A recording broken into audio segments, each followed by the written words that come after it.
Olá a todos, tudo bem? Para a nossa segunda parte da aula de documentação técnica, qual que é a importância de se aprender essa componente com excelência? Porque é nessa componente que vocês vão testar oralidade, vocês falarem, vocês escreverem bem também. Então, isso faz uma grande diferença para quem vai para o mercado de trabalho. Hoje, eu vou falar para vocês sobre as características do texto técnico, né? Essas características, elas são, como eu posso dizer, é igual eu falar para você que você tem característica forte, olho puxado, boca larga, beiço grande ou beiço pequeno, olho vesgo ou olho preto, olho azul, olho são características. O que caracteriza? O que lembra um texto técnico? Ou quando eu falar para você assim, o professor Jean, um cara barbudo, com cabelo grande, de óculos. Pronto, me caracterizou. Aqui, nesse caso, eu tenho que caracterizar, sabe o quê? Simplesmente o que é um texto técnico. Vamos lá? Vamos trazer esse objetivo para nós? Beleza. Eu trouxe alguns exemplos para vocês que são bem simples e bem legais. Vamos entrar aqui um pouquinho para falarmos características de um texto técnico. Primeira característica que a gente vai ver, que são, eu resumi todas elas em 5. A primeira característica de um bom texto técnico é simplesmente a clareza. Depois, foco no leitor. Depois, formalidade. Depois, impessoalidade. Depois, objetividade. Então, a gente vai trabalhar hoje em cima dessas características. Essas características vão trazer para o texto algo único que só você sabe fazer. E só o texto técnico e outros também possuem. Ok? Então, vamos lá. Primeiro ato. Primeira coisa que a gente vai ver é que o texto ele é claro. O que é clareza para você? Clareza é isso aqui. Tornar algo visível. Opa! Se eu torno algo visível, fica mais fácil eu ver e entender onde eu estou andando. É a mesma coisa com o texto. O texto ele tem que ligar uma luz que vai facilitar todo mundo ver por onde está passando. Então, essa facilidade de leitura e entendimento do que você colocou em um texto técnico é a mesma coisa de falar de clareza. Vamos entrar um pouquinho sobre isso. Por exemplo, a falta de clareza é o que impede o entendimento do texto em primeira leitura. Costuma-se falar que um bom texto deve ser lido mais ou menos umas 4 vezes. A primeira você passa o olho, você vê palavras que você não conhece. Aí você pesquisa aquelas palavras que você não conhece, você entende o que significa elas, depois volta a lê-la, volta a ler o mesmo texto, já sabendo o que significa a palavra. Exemplo, na frase tem, entre vocês, olha a frase, entre vocês existe um colega metrosexual. Isso aí eu tenho certeza. Pronto, essa frase. Eu falo assim, meu Deus, esse professor está louco? Por que metrosexual? Por quê? O que isso tem a ver?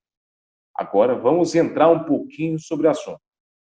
Quando você vê de longe a palavra metrosexual dentro de uma frase, por exemplo, entre os colegas existem metrosexuais.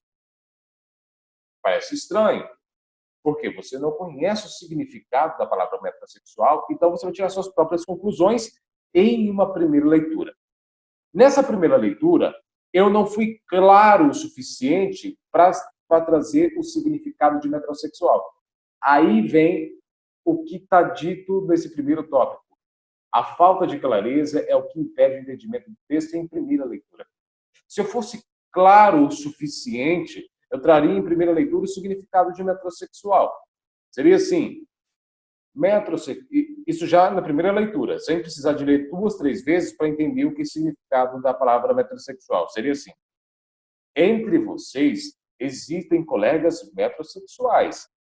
São colegas que se cuidam muito, homens que se cuidam muito. Opa! Então, automaticamente, o que eu fiz?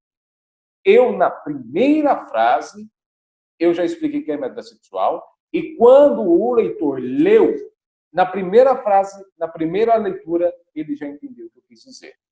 Mas vai haver textos que você não vai conseguir entender na primeira vez. Você vai ter que ler uma, duas, três, quatro, cinco, até a 25ª vez para você entender o que o autor propôs.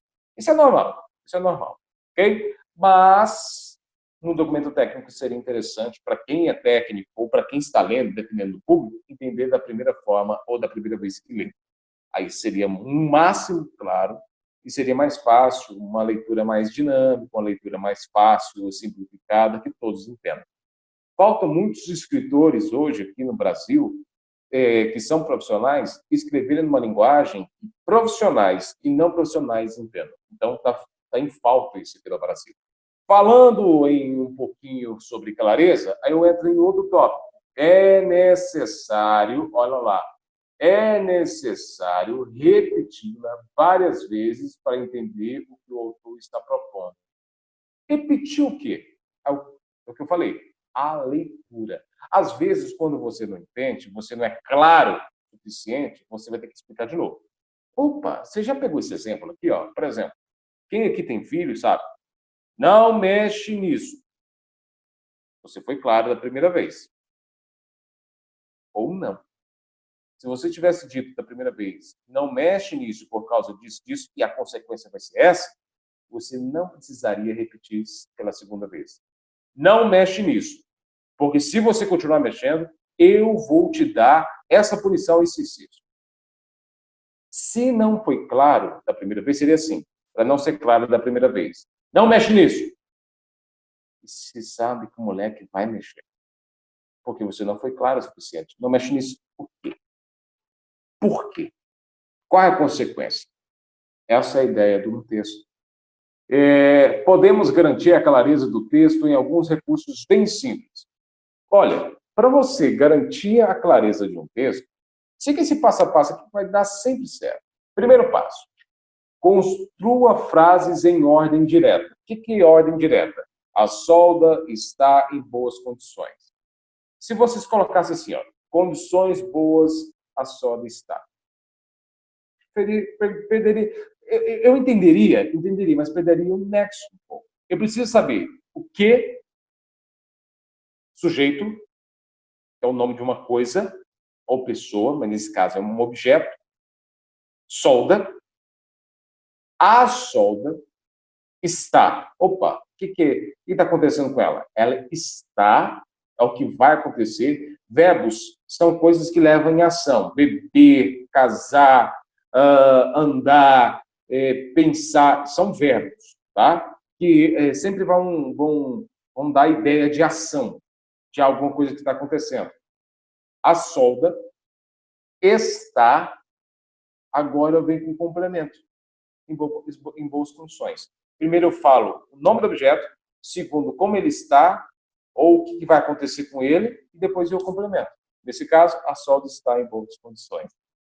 Viu como que simples construir uma frase? Não é um bicho de sete cabeças. Depende muito de quem você fala assim, nossa, professor, português é tão difícil. Não é, o português não é difícil. Apresente informações em sequência lógica. Por exemplo, a solda esfriou após ter aquecido. Faz sentido? Faz. E se eu colocasse em uma outra forma? A solda que foi colocada esfriou, depois esquentou. Ao esquentá-la, ela acabou esfriando e depois que esfriou, ela esquentou.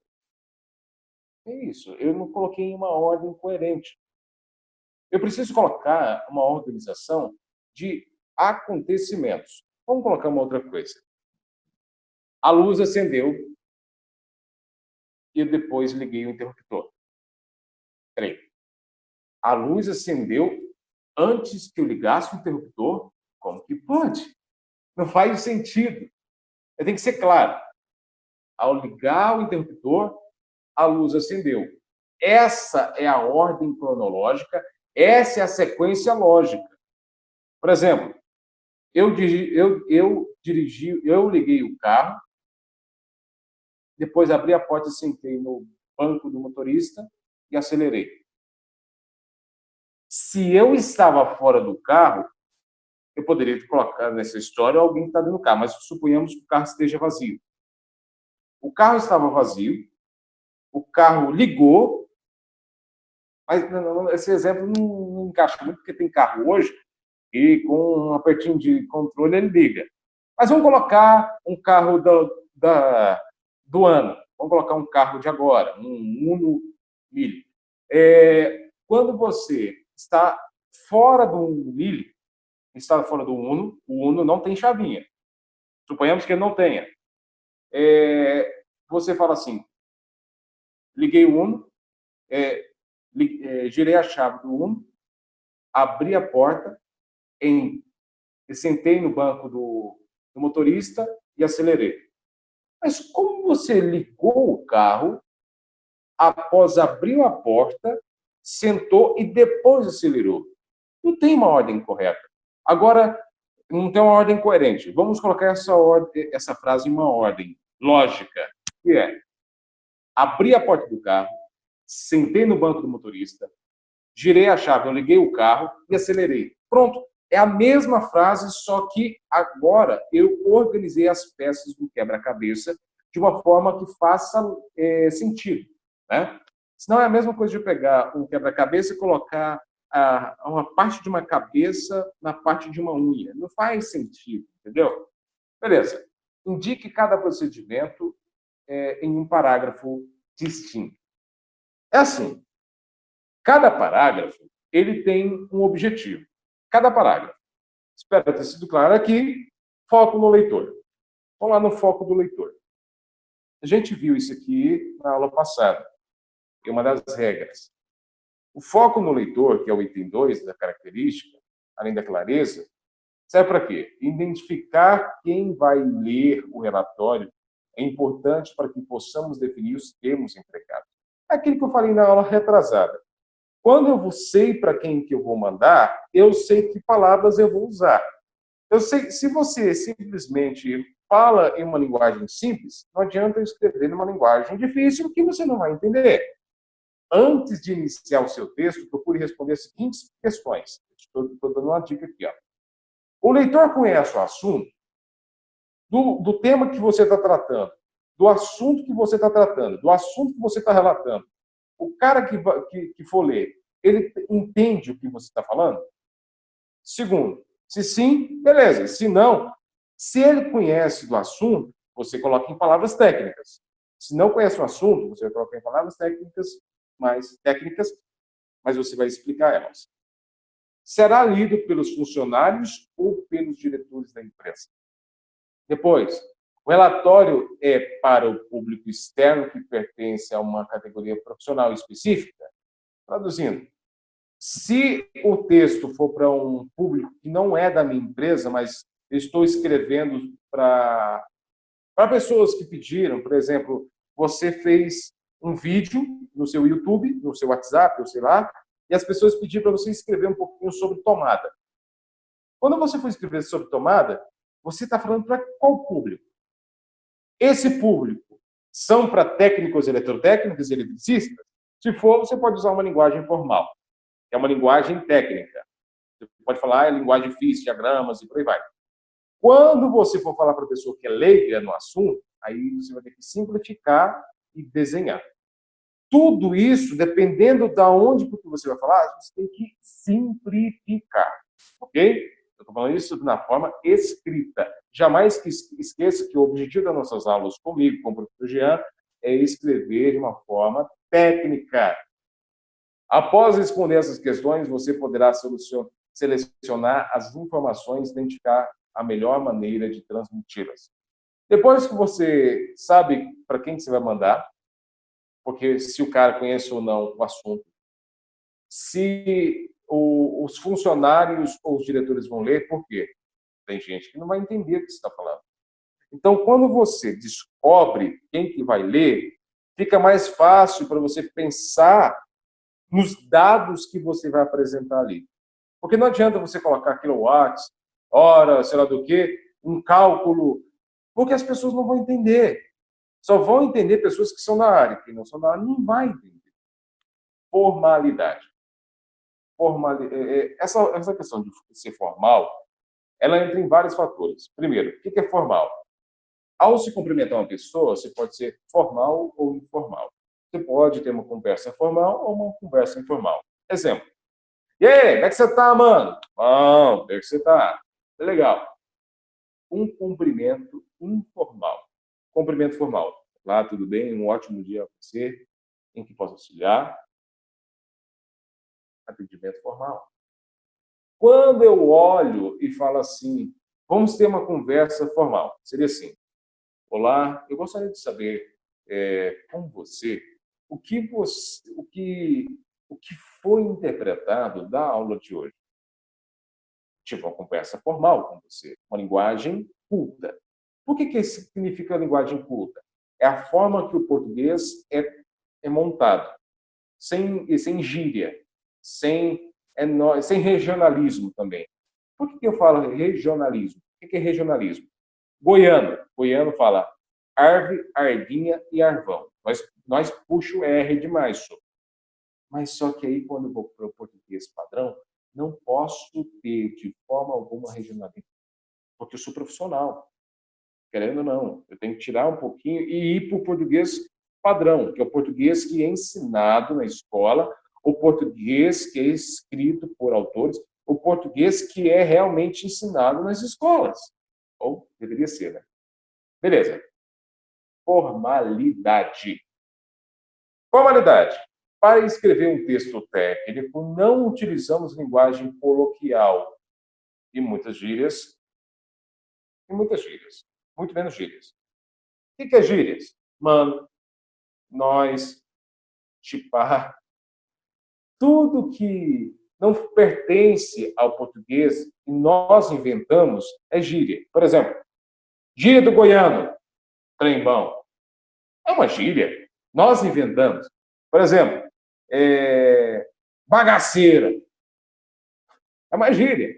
Por exemplo, eu não vou ficar falando gíria, não, porque senão a gente vai longe nisso aqui. A linguagem coloquial, essa linguagem informal, falar escrachado, falar sem regra, nós vai mesmo, nós sobe e desce, nós desce para cima, sobe para baixo, nós sobe. Ó, eu vou pegar um negócio lá em cima, sobe lá em cima, eu vou subir lá em cima, tá? Subir lá em cima. Se subir, já não é lá em cima, entendeu? Ok. Aí, a dica é, ao contrário, nosso texto é elaborado de acordo com as regras da língua culta. É o português que ninguém gosta. É o português chato. Professor, por que você está falando de português, professor? Se eu odeio português? Olha, confesso que o português não é fácil, porque o português é uma língua sempre em construção. Direto a gente tem aqueles acordos ortográficos, tira hífen, coloca hífen, tem hífen, não tem hífen. Tem acento, não tem acento. Então é uma língua sempre em constante mutação. Mas é a nossa língua, então não tem como correr. É claro que isso não quer dizer escrever de maneira complicada. Tem gente que pode pegar um texto dele, você não entende, bulhufas. Por quê? É um texto tão difícil de entender que o cara escreve, por exemplo, nos conclaves das histórias que eu as pronunciarei, nossa, dependendo do cara, se torna um texto chato de se ler. O português culto é aquele português escrito de acordo. Vocês viram lá que o nosso português está certo. Só que tem pessoas que simplesmente querem enfeitar demais um texto e acaba falando coisa com coisa e ninguém vai entender. É como se fosse aquelas obras literárias. Vida Seca, Morte e Vida Severina, e o quê? Cortiço. A maioria, por que as pessoas não gostam de literatura brasileira?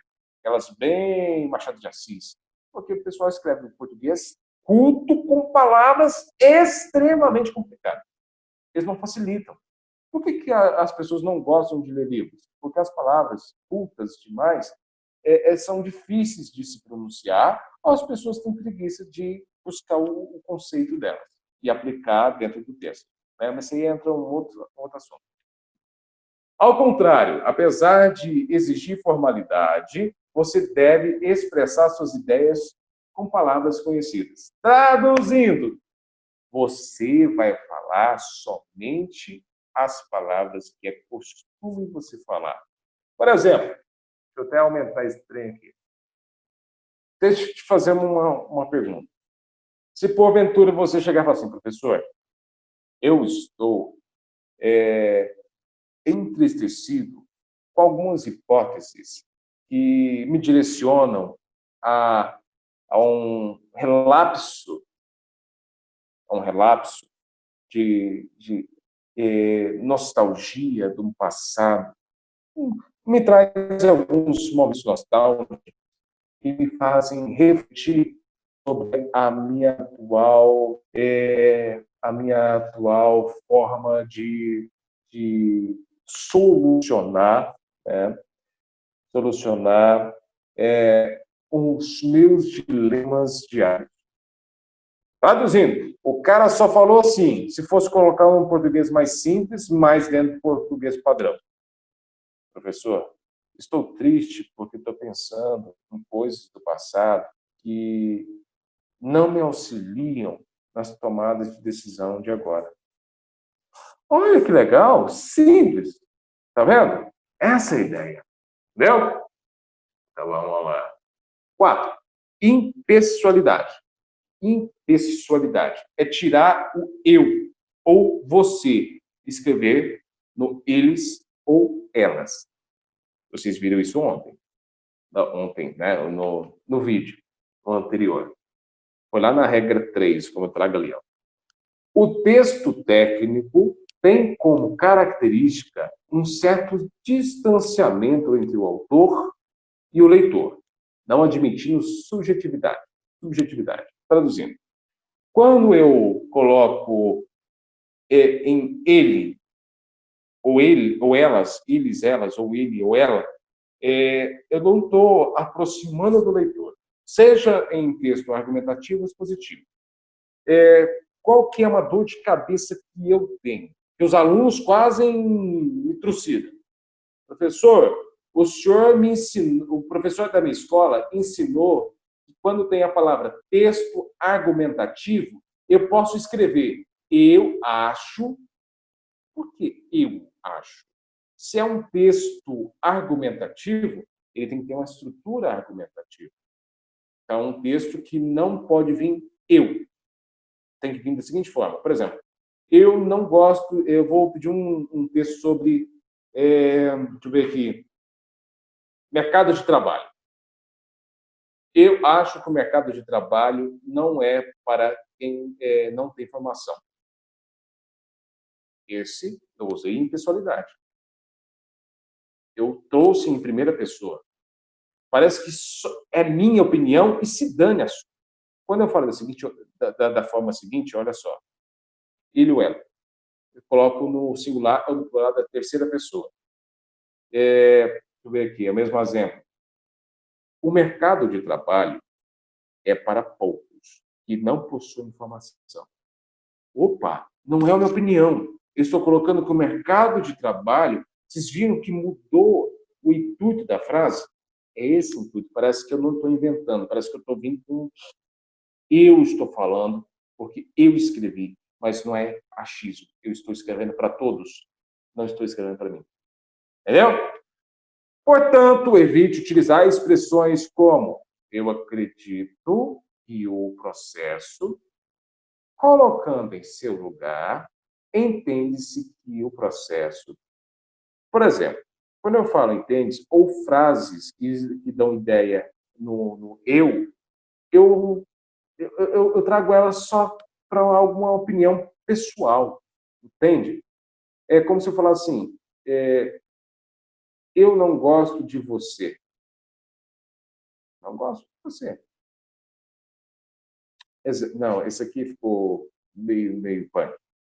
Exemplo, as pessoas falam assim, Jean, eu não gosto de você porque você é muito chato. Ok.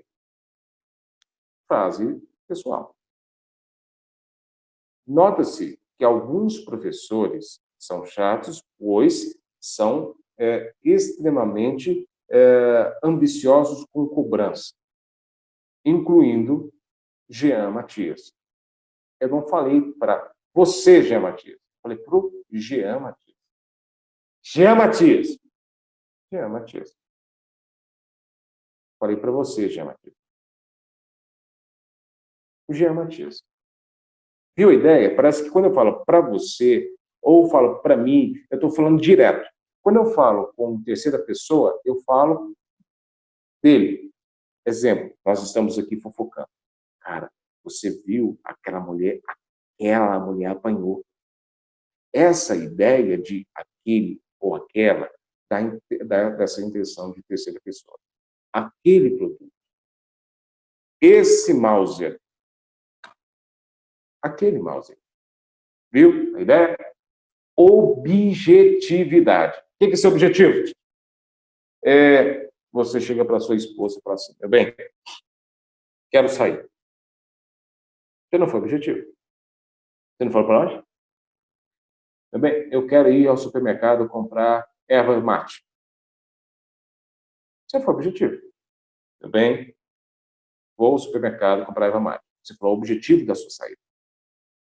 Meu bem, eu vou... Estou pensando aqui comigo que eu acho assim, o supermercado hoje pode estar aberto, né?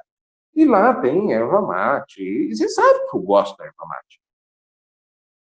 Opa, ó, coma, circundou, até chegar em um só objetivo, que é, quero ir no maldito supermercado comprar um erva mate para tomar o meu tereré. Pronto, você foi objetivo. Vamos ver isso dentro desses exemplos da técnica eletrotécnica. O texto técnico deve transmitir sem rodeios. O que é esse rodeio? Esse exemplo que eu dei para você. Para chegar no assunto próprio. De uma forma direta e clara, os fatos e os dados que o leitor precisa saber para chegar à conclusão. A uma conclusão. Quando eu exponho um assunto, eu quero que o meu leitor pense e me dê um feedback. Por exemplo, vamos pegar esse assunto aqui. Tudo bem? Eu vou ao supermercado comprar erva de tereré. Ela fala, ok. Ela chegou à conclusão e está tranquilo para você. Se eu for dar aquele outro exemplo, bem, estou pensando assim, que a erva mate é legal, né? Sim, eu acho que eu vou lá no supermercado. Você tem alguma coisa? Não, assim, erva mate é legal, né? Vai rodear tanto que vai dificultar uma conclusão do assunto e um pensamento para quem está lendo. Então, você ser objetivo é simplificar e fazer que as pessoas tenham um pensamento rápido e te dê uma resposta rápida sobre o que você quer. É a mesma coisa de você ir ao banco e falar assim, eu preciso de dinheiro, dinheiro assim, que eu vou colocar algumas contas e tal. Dinheiro é bom para todos, né? E, assim, meu nome é muito óbvio que eu preciso de dinheiro. O cara vai falar assim, esse cara quer dinheiro, mas esse cara está rodeando demais. Aí você chega no banco e fala assim, olá, tudo bem? Vim em busca de um empréstimo para que eu quite algumas contas pessoais. Eu preciso desse empréstimo no valor de R$ 3.000 que eu quero dividir em 7 vezes, né? Essa é a expectativa, mas eu gostaria de ouvir outras opiniões. Pronto, você foi objetivo, claro, o cara vai te dar o que você quer. Esse é o objetivo. Utilizar fotos, gráficos, tabelas também de uma forma de ser um objetivo. Utilizar fotos, gráficos e tabelas é também uma forma de ser objetivo nas suas informações. Em vez de eu ficar falando, mostra foto logo. Por exemplo, você vai no supermercado, você fala assim, eu queria, sabe aquela caixa preta que tem uma erva, um negócio de tereré, vem umas ervas, sabe? Eu acho que a cor é verde. Se você já mostrar a embalagem, o cara não vai te levar aonde que está, em vez de você ficar explicando por 15 horas? Pois é, isso também é uma forma de ser objetivo. Beleza, a organização dessas informações de maneira lógica e ordenada é importante para o entendimento do conteúdo. É igual ao exemplo que eu dei lá no início. Você colocar em uma ordem de acontecimentos. Por exemplo, a erva mate é verde, mas assim, a embalagem por dentro, que vem na caixa, é cinza. Aí você vai fechando a caixa, opa, você fez a ordem inversa. Por que você não começou a falar sobre a frente da caixa, como ela é, e depois você foi aprofundando no conteúdo? Entende? É para facilitar. Beleza? Dúvidas, estou à disposição. Essa é a nossa aula de hoje. Ok?